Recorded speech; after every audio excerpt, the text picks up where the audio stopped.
are God's gift to us as men. We have to cherish that, not abuse it. I prayed this morning to be a better listener.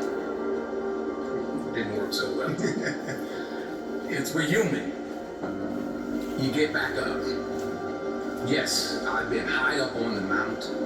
I've been blessed. But that's a slippery slope. Yeah. And it's lonely up there. You know, people don't know that side. We did not come this far to just break down and lose now. I'm a winner. I'm going to win. True desire in the heart, that itch that you have, whatever it is you want to do, that thing that you want to do to help others and to grow and to make money, that desire, that itch, that's God's proof to you. Sit beforehand already to indicate that is yours. Aspire to make a difference. You are what you are. You need somebody.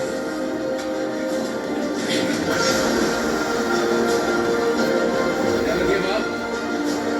Without commitment, you'll never start. More importantly, without consistency, you'll never finish. It's not easy. If we're easy, there'd be no Denzel Washington. So,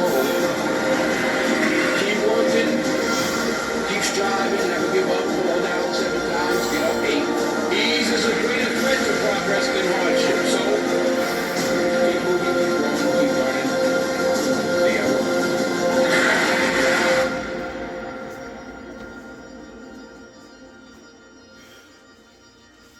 While it may be frightening, it will also be rewarding.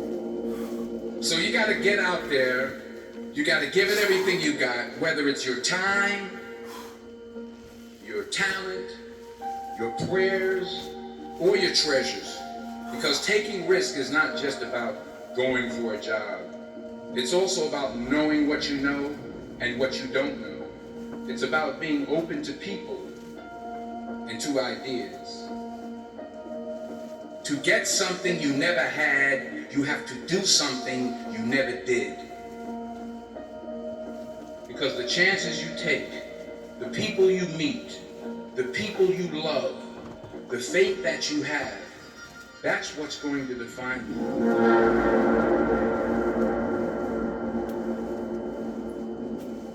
I found that nothing in life is worthwhile unless you take risks. Nothing.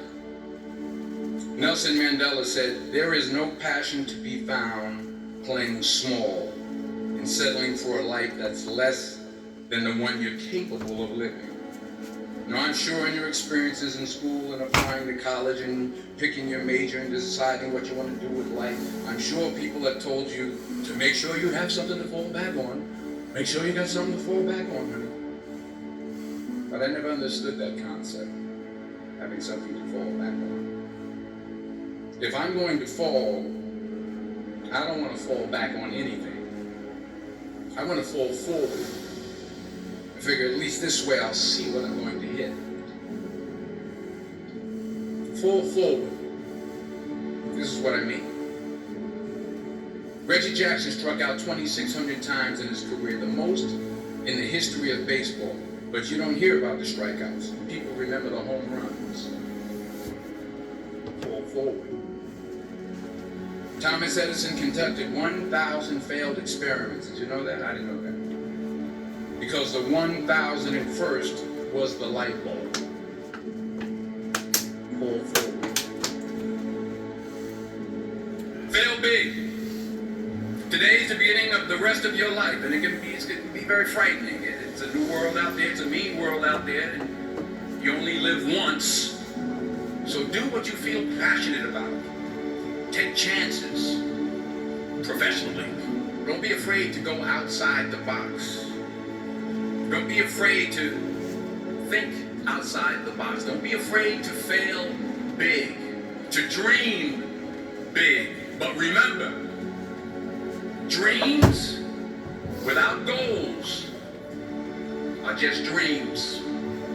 and they ultimately fuel disappointment. So have dreams, but have goals. Life goals, yearly goals, monthly goals, daily goals. I try to give myself a goal every day.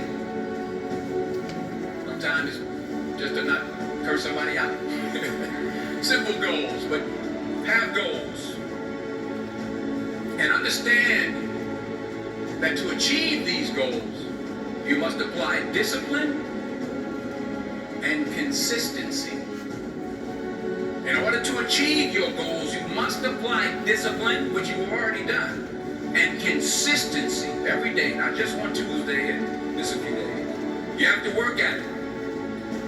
Hard work works.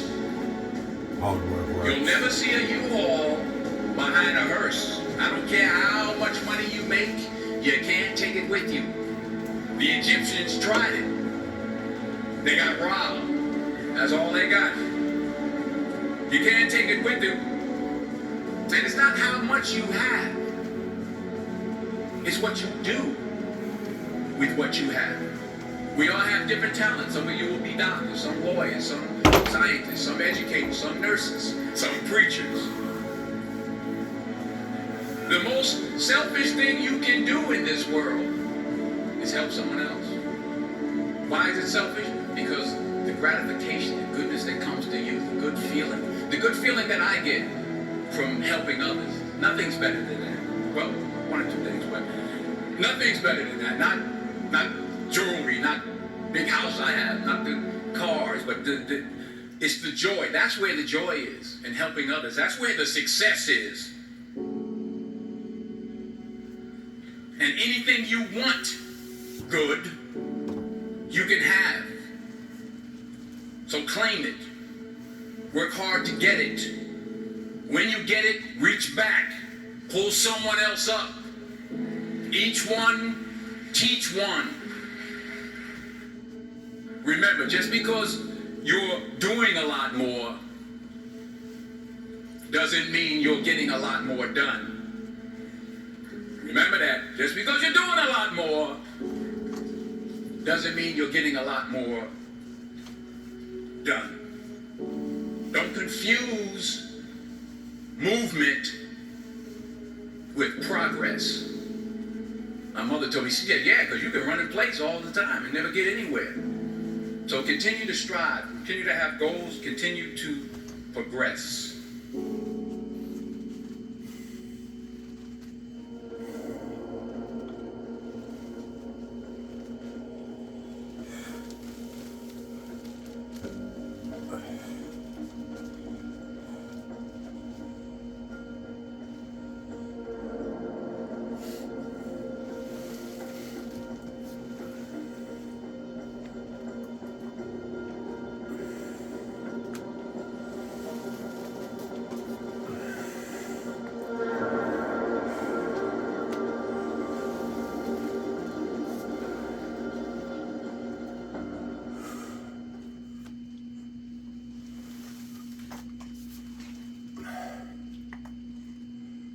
Thank you very much.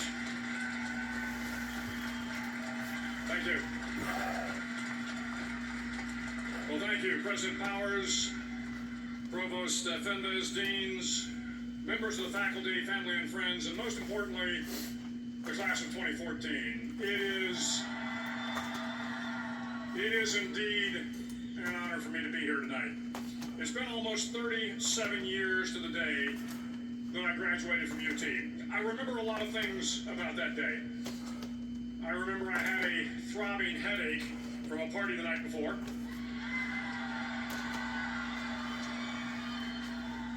I remember I had a serious girlfriend, who I later married. That's important to remember, by the way. And I remember I was getting commissioned in the Navy that day. But of all the things I remember, I don't have a clue who the commencement speaker was, and I certainly don't remember anything they said. So acknowledging that fact, if I can't make this commencement speech memorable, I will at least try to make it short. So the university slogan is, what starts here changes the world. Well, I've got to admit, I kind of like it. What starts here changes the world. Tonight there are almost 8,000 students, or there are more than 8,000 students graduated from UT. So that great paragon of analytical rigor, Ask.com, says that the average American will meet 10,000 people in their lifetime. 10,000 people, that's a lot of folks. But if every one of you changed the lives of just 10 people, and each one of those people changed the lives of another 10 people, and another 10, then in 5 generations, 125 years, the class of 2014 will have changed the lives of 800 million people. 800 million people. Think about it. Over twice the population of the United States. Go one more generation, and you can change the entire population of the world. 8 billion people. You think it's hard to change the lives of 10 people? Change their lives forever? You're wrong. I saw it happen every day in Iraq and Afghanistan. A young army officer makes a decision to go left instead of right down a road in Baghdad, and the 10 soldiers with him are saved from a close-in ambush. In Kandahar province, Afghanistan, a non-commissioned officer from the female engagement team senses that something isn't right and directs the infantry platoon away from a 500-pound IED, saving the lives of a dozen soldiers. But if you think about it, not only were those soldiers saved by the decisions of one person, but their children were saved, and their children's children. Generations were saved by one decision, one person. But changing the world can happen anywhere, and anyone can do it. So what starts here can indeed change the world. But the question is, what will the world look like after you change it? Well, I'm confident that it will look much, much better. But if you'll humor this old sailor for just a moment, I have a few suggestions that may help you on your way to a better world. And while these lessons were learned during my time in the military, I can assure you that it matters not whether you ever served a day in uniform. It matters not your gender, your ethnic or religious background, your orientation, or your social status. Our struggles in this world are similar, and the lessons to overcome those struggles and to move forward, changing ourselves and changing the world around us, will apply equally to all. I've been a Navy SEAL for 36 years, but it all began when I left UT for basic SEAL training in Coronado, California. Basic SEAL training is 6 months of long, torturous runs in the soft sand, midnight swims in the cold water off San Diego, obstacle courses, unending calisthenics, days without sleep, and always being cold, wet, and miserable.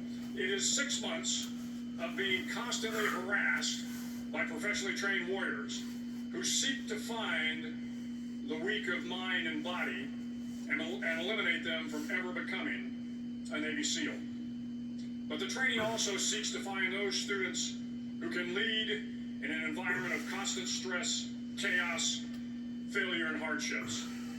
To me, basic SEAL training was a lifetime of challenges crammed into 6 months.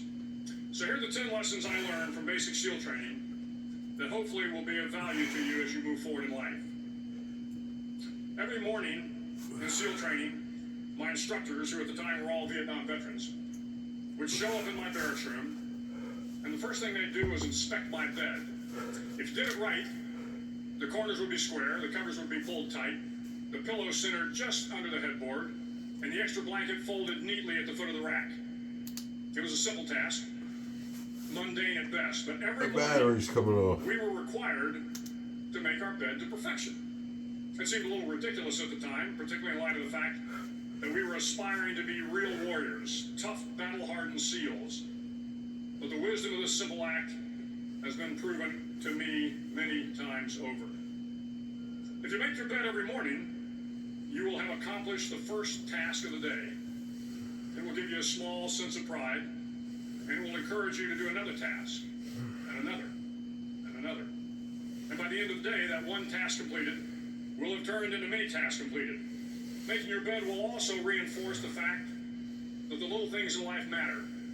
If you can't do the little things right, you'll never be able to do the big things right. And if by chance you have a miserable day, you will come home to a bed that is made. That you made. And a made bed gives you encouragement that tomorrow will be better. So if you want to change the world, start off by making your bed. During training, the students are all broken down into boat crews. Each crew is 7 students, 3 on each side of a small rubber boat, and 1 coxswain to help guide the dinghy. Every day your boat crew forms up on the beach and is instructed to get through the surf zone and paddle several miles down the coast. In the winter, the surf off San Diego can get to be 8 to 10 feet high, and it is exceedingly difficult to paddle through the plunging surf unless everyone digs in. Every paddle must be synchronized to the stroke count of the coxswain. Everyone must exert equal effort, or the boat will turn against the wave and be unceremoniously dumped back on the beach. For the boat to make it to its destination, everyone must paddle. You can't change the world alone. You will need some help. And to truly get from your starting point to your destination takes friends, colleagues, the goodwill of strangers, and a strong coxswain to guide you. If you want to change the world, find someone to help you paddle. Over a few weeks of difficult training, my SEAL class, which started with 150 men, was down to just 42. There were now 6 boat crews of 7 men each. I was in the boat with the tall guys, but the best boat crew we had was made up of the little guys, the Munchkin crew we call them. No one was over 5'5". The Munchkin boat crew had 1 American Indian, All right. 1 African That's enough for American, day 2. 1 Polish American, 1 Greek American, Don't 1 want to Italian overdo it American, just yet. and 2 tough kids from the Midwest.